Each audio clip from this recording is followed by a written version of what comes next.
بسم اللہ الرحمن الرحیم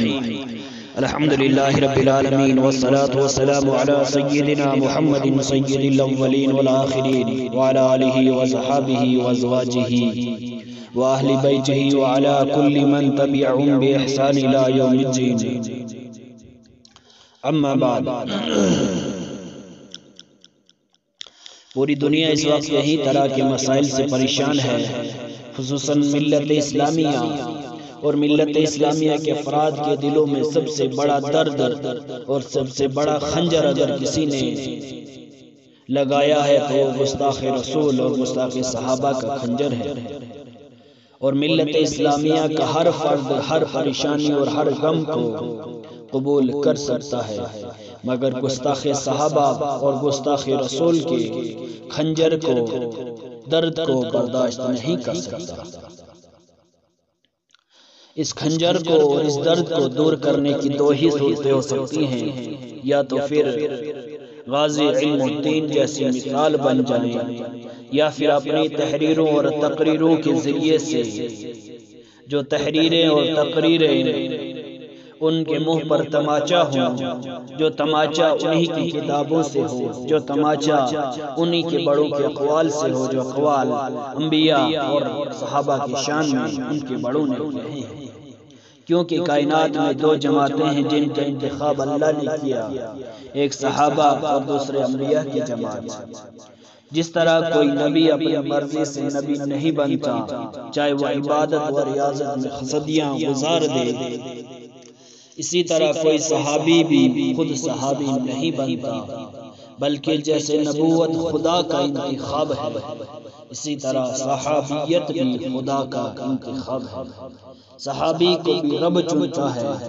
اور جب رب نبی کا انتخاب کرتا ہے تو ہر عیب سے نبی کو پاک کر دیا جاتا ہے۔ اسی طرح جب صحابی کا انتخاب رب فرماتا ہے تو رضا کی سند کے ساتھ ساتھ حفاظت کے انتظامات بھی بڑھا دیتا ہے۔ میری اس بات کا تذکرہ روایات کے اندر بھی موجود ہے، چنانچہ علامہ صحابی رحمۃ اللہ علیہ اپنے ایک رسالے کے اندر حضرت انس کے حوالے سے ایک روایت بیان کرتے ہیں کہ اللہ کے نبی صلی اللہ علیہ وسلم نے فرمایا، ان اللہ اختارنی واختار لی صحابی، کہ اللہ نے میرے لیے میرے صحابہ کو چنا اور اللہ نے مجھے بھی چنا۔ اس کے علاوہ استیعاب کے اندر حضرت عبداللہ ابن مسعود رضی اللہ تعالی عنہ کا قول بھی موجود ہے، ان اللہ نظر فی قلوب العباد فاختار محمد صلی اللہ علیہ وسلم، پھر آگے ثم نظر فی قلوب الناس بعدہ فاختار اللہ له اصحابا، کہ اللہ نے بندوں کے قلوب پر نگاہ ڈالی، بس اللہ نے حضرت محمد عربی صلی اللہ علیہ وسلم کو چن لیا اور آپ کو پیغام دے کر بھیجا اور آپ کو خوب جان کر منتخب فرمایا۔ پھر آپ کے بعد اللہ نے لوگوں کے قلوب پر دوبارہ نگاہ ڈالی، پھر اللہ نے حضور کے لیے کچھ ساتھی چنے جن کو اللہ نے اپنے دین کا مددگار بنا دیا۔ اور اس کے علاوہ اللہ رب العزت نے صحابہ کو چننے کے بعد صحابہ کے لیے اللہ تعالیٰ نے کئی طرح کی سندیں لوگوں کے سامنے پیش کر دی، قرآن مقدس میں بیان کر دی، قیامت تک کہیں رضا مندی کی سند دے دی، کہیں تقوی کی سند دے دی، کہیں کامیابی کی سند دے دی، کہیں ہدایت کی سند دے دی، کہیں رضا مندی کی سند دے دی۔ چنانچہ اللہ نے فرمایا، اولئک هم المفلحون، اولئک هم الفائزون، اولئک هم الراشدون، اولئک هم المؤمنون حقا، اولئک هم المتقون، اولئک حزب اللہ رضی اللہ عنہم ورضوا عنہ، اور ساتھ ساتھ میں فرما دیا کہ یہ آپ کے لیے نمونہ ہے، یہ معیار حق ہے، فإن آمنوا بمثل ما آمنتم به، ان جیسا ایمان لانے کے بغیر چارہ نہیں ہے۔ ہدایت تو تبھی ملے گی جب ان جیسا ایمان لاؤ گے۔ وَإِن تَوَلَّوْا فَإِنَّمَا هُمْ فِي شِقَاقٍ، ورنہ اس کے علاوہ گمراہی ہے۔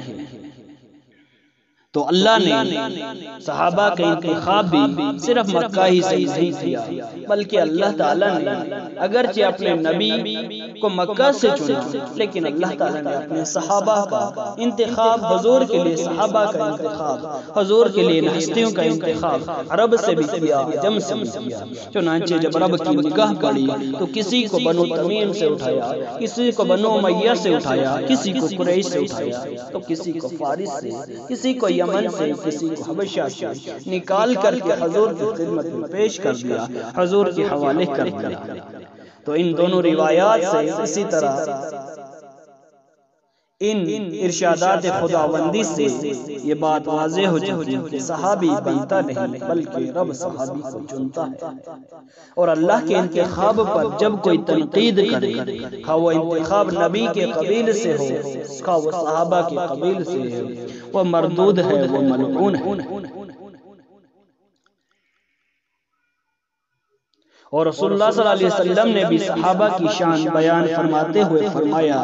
اصحابی کالنجوم علیکم بسنتی وسنت الخلفاء الراشدین، کہ میرے صحابہ ستاروں کی مانند ہیں، میرے صحابہ کی طرف انگلیاں نہ اٹھاؤ، میرے صحابہ کے طریقوں کو اپنا لو کامیاب ہو جاؤ گے۔ اور فرمایا، اذا رأیتم الذین یسبون اصحابی فقولوا لعنۃ اللہ علی شر، کہ جب کسی کو دیکھو میرے صحابہ کی طرف غلط نگاہ اٹھا رہا ہے، میرے صحابہ پر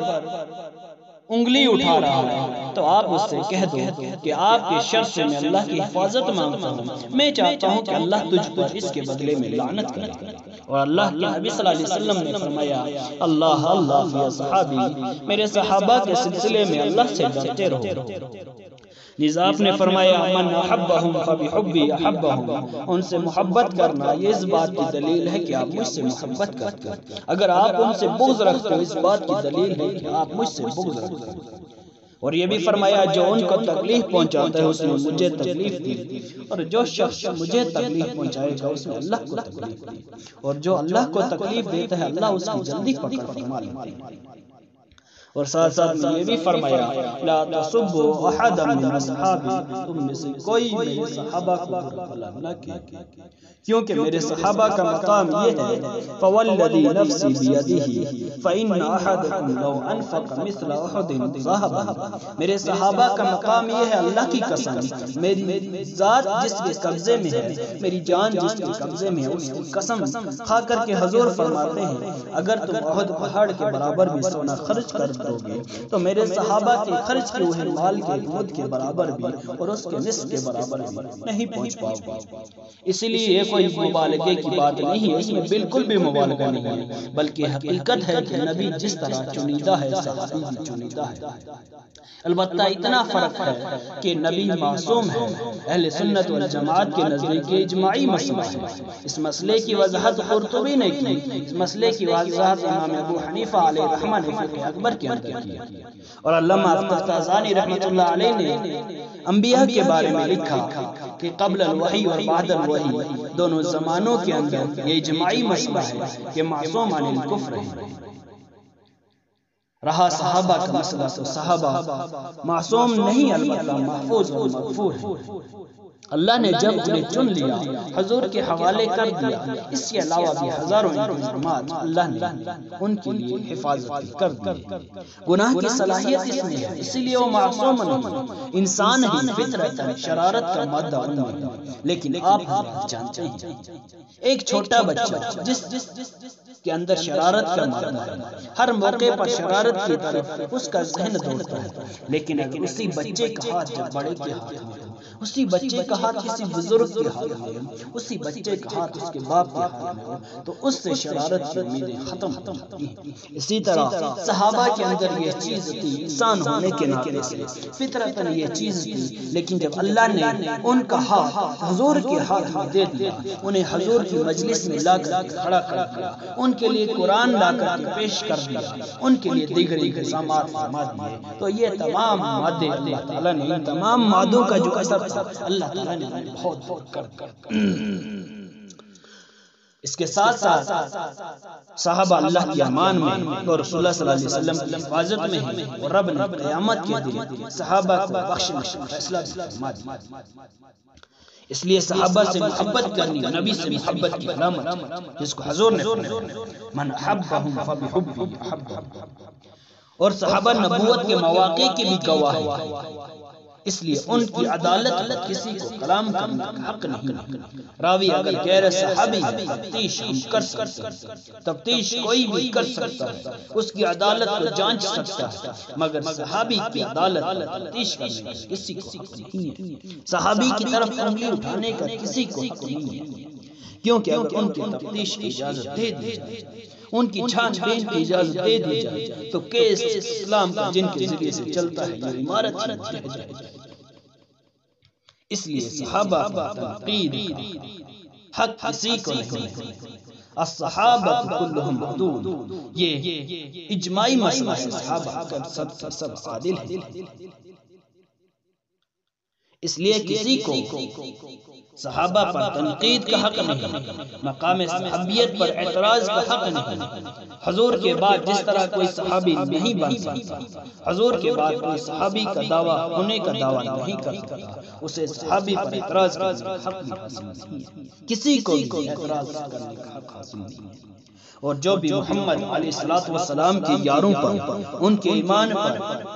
شک کرتا ہے، ان کے ایمان پر اعتراض کرتا ہے، ان کی طرف انگلیاں اٹھاتا ہے، وہ ساری زندگی اپنے سینے کو پھاڑتا رہتا ہے، کیونکہ اس کا ایمان صحابہ کے ایمان کی طرح نہیں۔ یہ چیز اسے پوری زندگی بے چین کر دیتی ہے، وہ ایمان لاتا ہے لیکن اس کے ایمان سے اسے سکون نہیں ملتا، کیونکہ اس کا ایمان ویسا نہیں ہوتا جیسے ایمان کی اللہ کو چاہت ہے، جیسے ایمان کی حضور کو چاہت ہے، جیسے ایمان کو اللہ نے قرآن کے اندر بیان فرما دیا۔ اسی لیے